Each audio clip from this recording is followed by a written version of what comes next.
Hotel that was built 105 years ago last night, and it's pretty cool. So I'm in West Yellowstone, and I'm right at the Wyoming border, and you have to talk quietly because you can hear everything from the animals.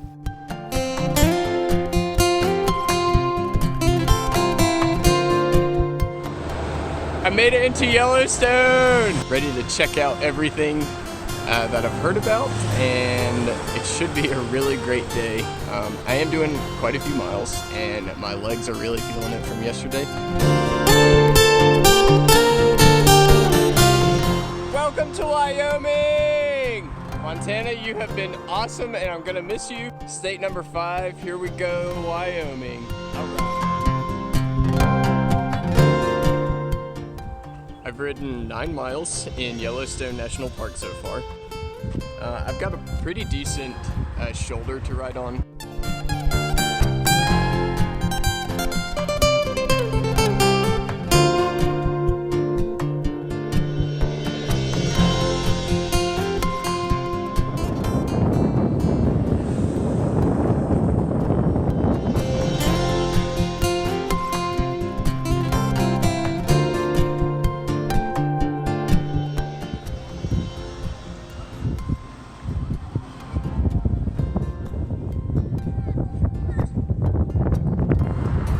The headwind today is absolutely ridiculous. It's 135 and I've only gone 30 miles, and I would like to go about 40 more today, but the headwind is completely exhausting me, and I'm having to take breaks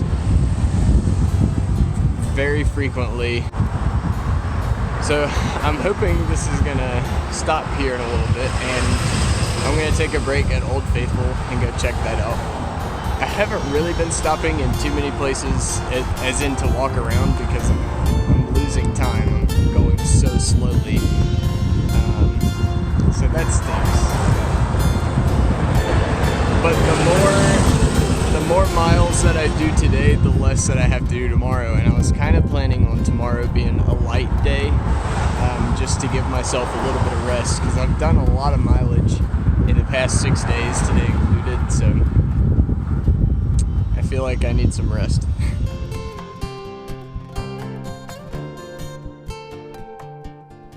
Whew. I'm at a pass. I don't know the name of it, but I passed over Craig Pass and over the Continental Divide, and it was absolutely pouring down, raining. So I did not stop to risk it and take my phone out and take videos or pictures, but I've gotten soaked all the way through, and I'm freezing cold. And no service, so I can't tell what the temperature actually is, but I'm starting to see blue sky again, which gives me hope, and I'm about to go back downhill, hopefully for a long time, but I'm pretty much soaked to the bone, and it's going to be a cold downhill, that's for sure. It's the Continental Divide! Woo! I'm gonna cross this thing several times, I think, during the trip, and this is the second time today, and it's dry enough for me to take a picture this time. Woo!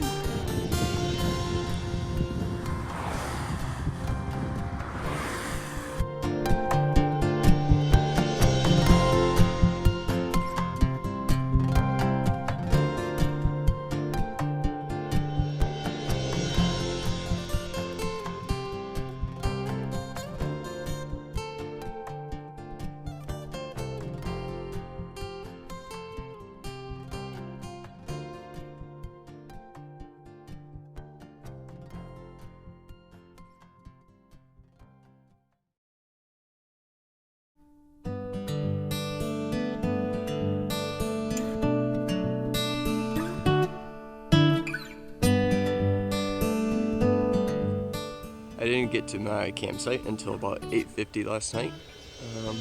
But the good thing is it stays pretty light until about 9:30 this time of year. And I got the last tent site, and it was $40, but luckily a woman drove up behind me as I was getting the site, and she also needed a site, so I just offered to split the campsite with her, and it was $20 for both of us, so that worked out. And then, as we were talking while we were setting up the campsite, it turns out that she graduated from Radford University, which is right down the road from Virginia Tech.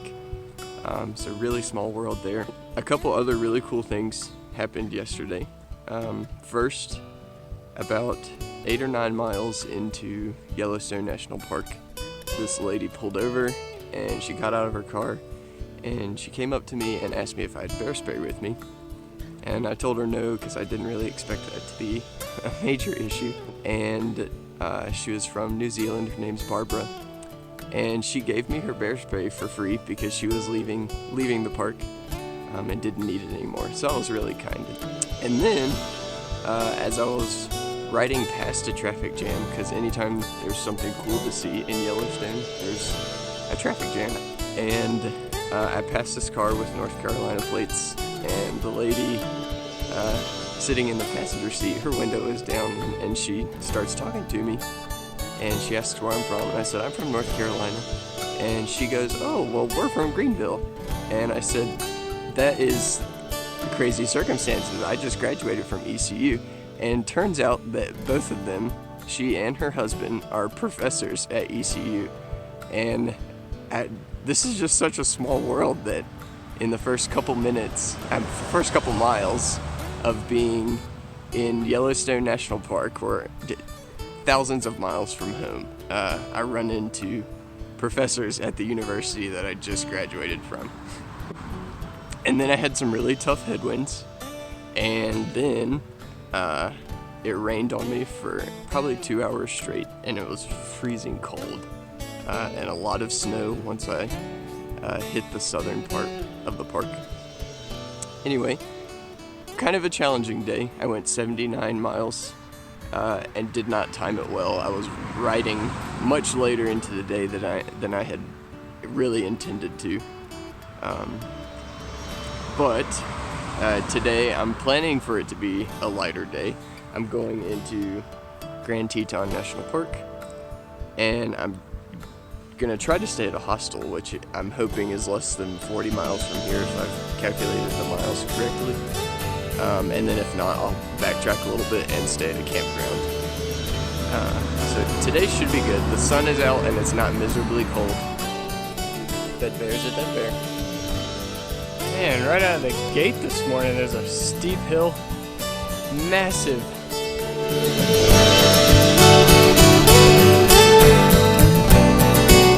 That giant hill was worth it. Check this out.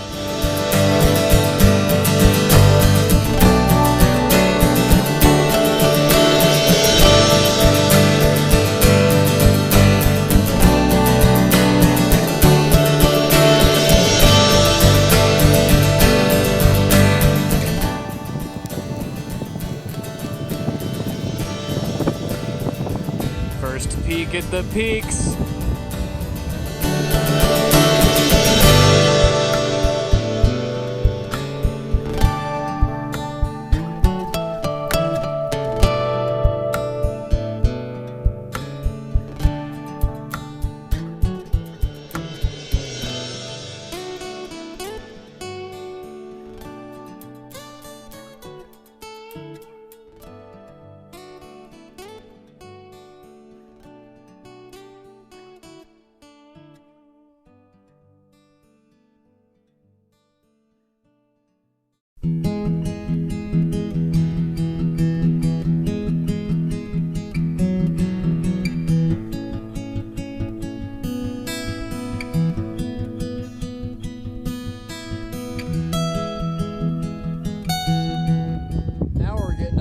And personal.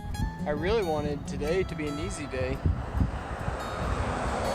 because tomorrow I have to go across the Togwitty Pass, which is gonna it's going to be killer. That's a lot of uphill in one day. So I was kind of hoping to be a little more rested, and my legs, they feel burnt out.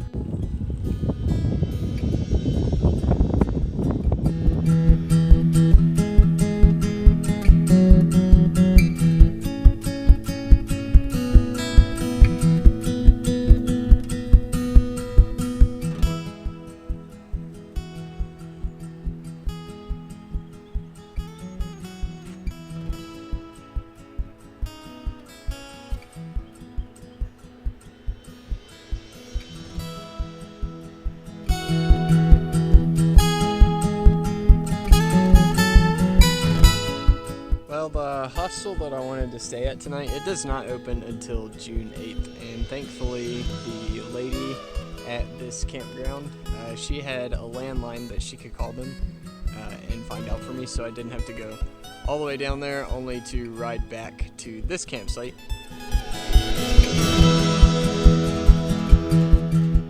Alright, end of day recap for a couple of things. First, I met Neil. He is from Kenya, and he is biking across America for the second summer in a row.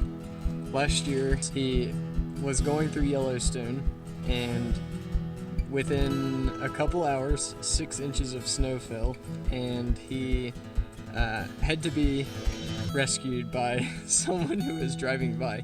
He said he couldn't pedal through any of it. I mean, the snow was just clogging up his gears and everything, so this year is kind of like redemption, and he's heading through Yellowstone tomorrow, hopefully with no snow this time.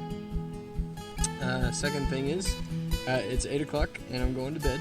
Tomorrow I am climbing up Togodi Pass, so tomorrow may be really challenging. I'm going to try to make it to Du Bois, and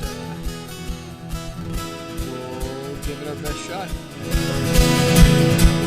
There was a bear alongside the road towards the end of my ride today, but I did not stop to take photos like everyone else because I'm on a bike, I don't have a car to run to, so I felt like it was in my best interest to keep moving forward.